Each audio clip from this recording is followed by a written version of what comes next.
Hello, this is Thomas Donald Sedlak for the Math in the 21st Century 3156 class.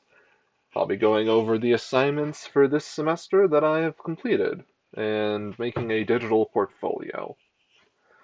So let's see, first off we have the textbook reflections. For most of these I've got the original Google Docs files, others that I couldn't find the originals I just opened in Blackboard, and I've got one picture here. But anyhow, let's get started. So first we have the textbook reflections. This is chapters 1 through 3. I realize it was supposed to have an extra chapter or two. At the time, I think the instructions were somewhat confused, so this is what I wound up being able to complete. And so, not much to really say. The first chapter goes into history of math education. Second chapter goes into various perspectives of math and how to think about mathematics when we teach it. Third chapter goes into the value of a problem-solving oriented teaching strategy, which I particularly appreciate that one. The first two chapters, despite how much I wrote on them, all I really remember was they were dry and not particularly enlightening. So then we have chapters 8, 10, and 12, or 8, 10 through 12, rather. And chapter 8 discussed the development of early number concepts and number sense, and how to strengthen those. Chapter 10 covered helping students master basic facts such as calculation competency, and there was a strong message against just simple memorization. There's a place for memorization, but it shouldn't be the focus. And chapter 11 was the development of whole number place value concepts, things like base 10, counting by various values. And chapter 12 focused again on computational skills, mainly on being able to do these quickly, but have an intuitive understanding of them for, I believe, for larger digit numbers than just simple, one digit calculations. And then we have chapters 14 through 17 in the reflection. Chapter 14 discussed how to establish algebraic thinking, which is just generalizing what they already know about math from arithmetic. And then we have discussion of how to develop fraction concepts, which is very important. Chapter 16 delves into fraction computation, so really just an extension of the previous chapter. And chapter 17 goes on further to discuss decimals and percents. So really, these three chapters are all, like, they very much play into each other. You need each one before you can move on to the next fractions, into working with fractions, into decimals and percentages. Although realistically, you'd probably want to perhaps focus on all of those together. And as for the reflections themselves, I my personal opinion on them was that the required length was a little short. Like, the required length was a page, and obviously I went over that, but it's difficult to really discuss all of these chapters in any detail in only a page. So I would actually recommend making that not too much longer, but just maybe like 2 pages in the future. That's just my opinion. The Stars and Wishes activity, I mean, it's good for reflection. What it is just reflecting on what your own mathematical talents and mathematical desires as far as what you would like to learn in the future are. It's good for reflection. I feel like the name is a little childish, but personally, I've always been strong at math, so my personal goals are simply to be better at teaching math. That's all I really have to say about that. As for the word problems, this was a fun one. This is also related to the word problems. This was my original that I created, my 5 word problems. Some of them were quite easy and standard. Others touched on basic statistics. Others went on to more complicated subjects than you would expect, say, a third grader to tackle. And there was some that were, I'll call this unique. I'll call it unique. And then later on, after presenting them, this is the format that I presented them to, and the students, I edited it a bit so they had room to work. And I had reflection, but I don't see it. Let me see if I can find it quickly. Can I find it? Can I find it? Word problem analysis. It should be in here. For whatever reason, I don't have this opened up. Ah, yes, here we go. So we have my analysis. I showed this to two children and to an adult who is in college. The one child was a third grade girl, or sorry, third grade boy, a fourth grade girl, and a college art major.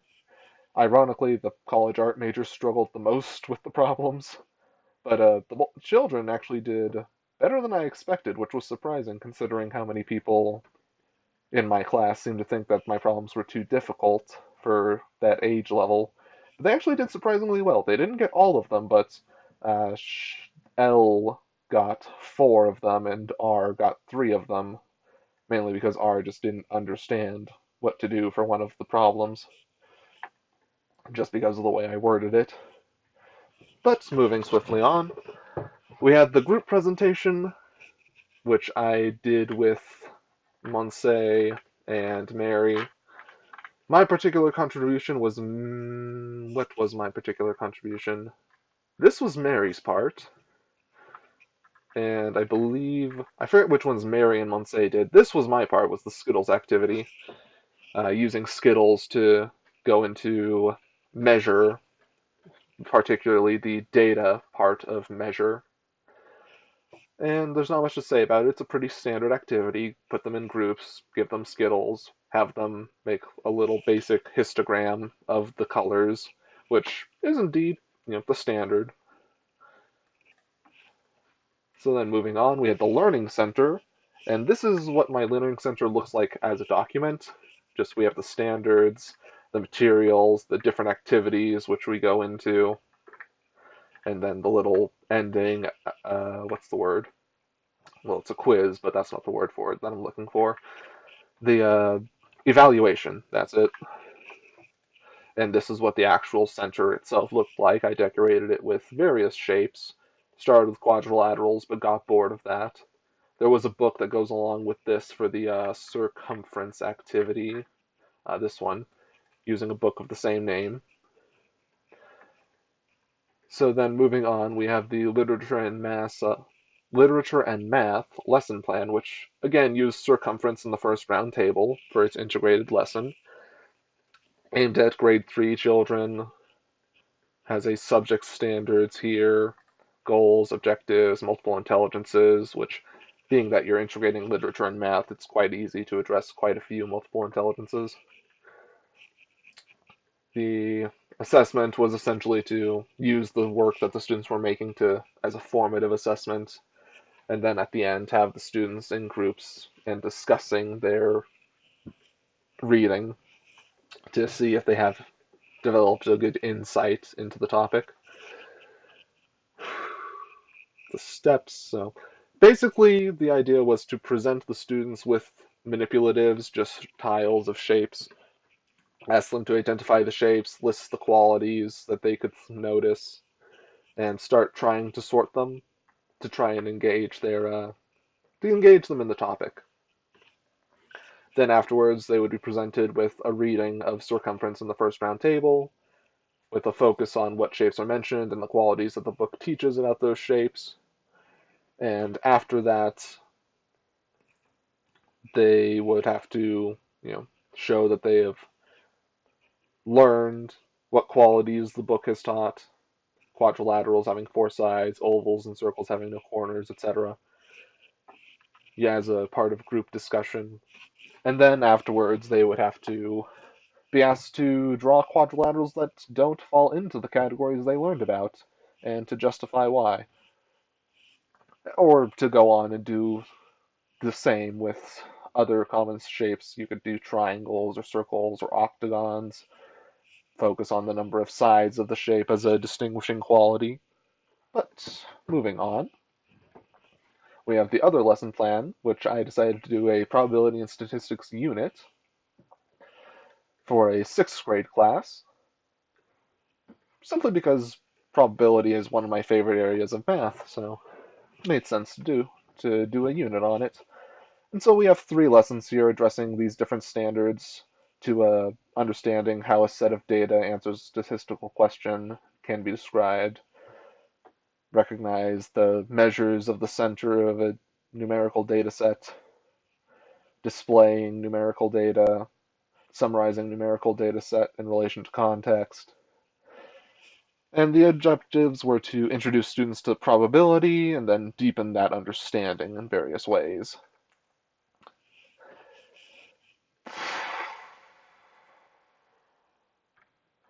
So I'll just briefly scroll over this. It was a very simple dice-oriented activity. Calculators would be optional. They probably have calculators, but you don't really need it. The math is simple enough for this, especially early on. The first lesson would be to use one die and introduce them to dice and have them essentially make a graph of the data of rolling one die to teach them how the outcomes are all equally likely, but it's still random chance. And then the next day activity would be to roll 2 dice and find the product of the 2 values. And this would introduce them into the game of odds and evens that they would then play, and this would relate to their number sense. So not only are they learning about probability, they're also helping build their number sense in relation to multiplication and why even numbers are more common than odd numbers when you're multiplying. And then finally, there would be, again, 2 dice.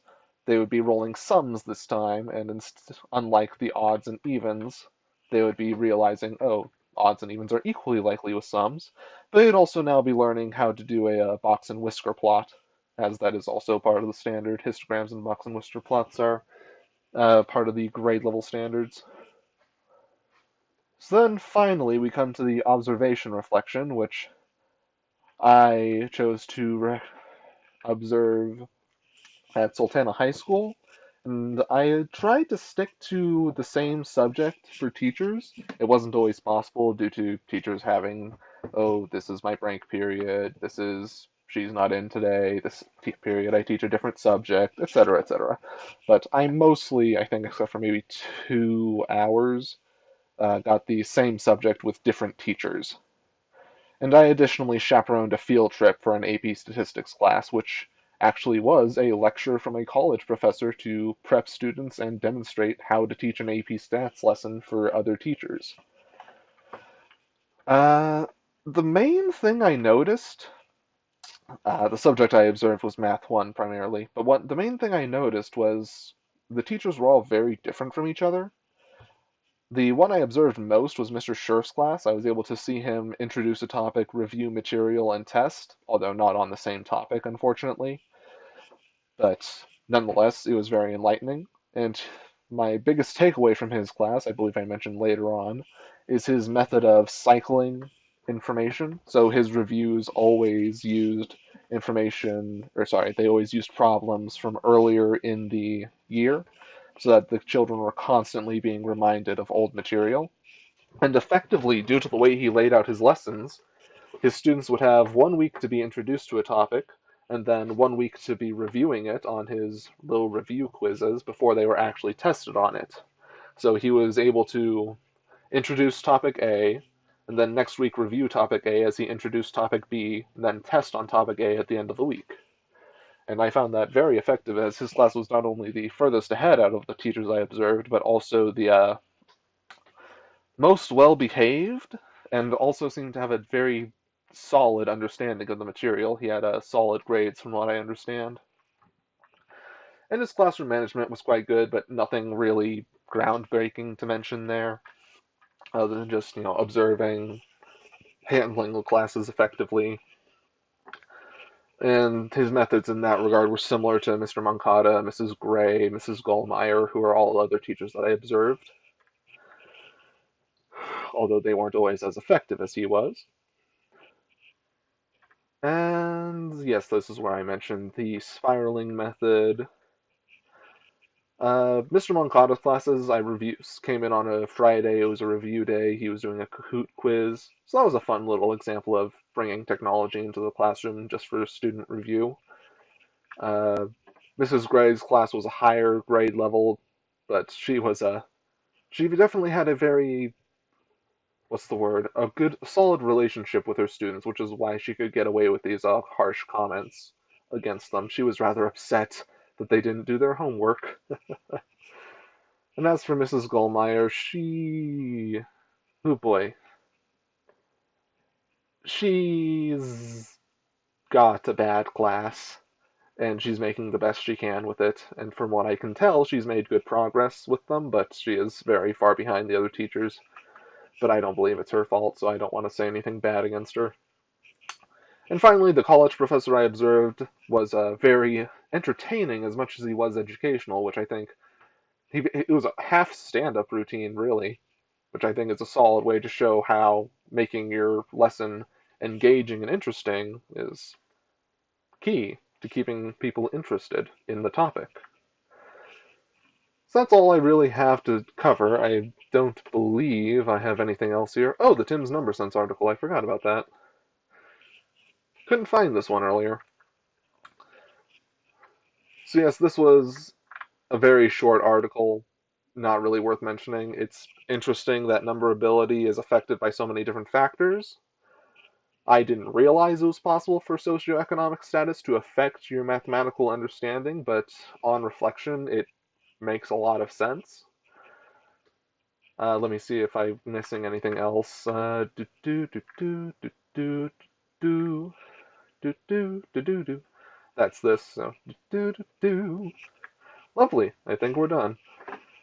Overall, I'd say if I've learned anything from this class, it's more about my biggest takeaway from this class is how to organize my classroom more than how to teach math. Obviously, I've learned about how to teach math as well, but I think I don't really have anything else to add to that.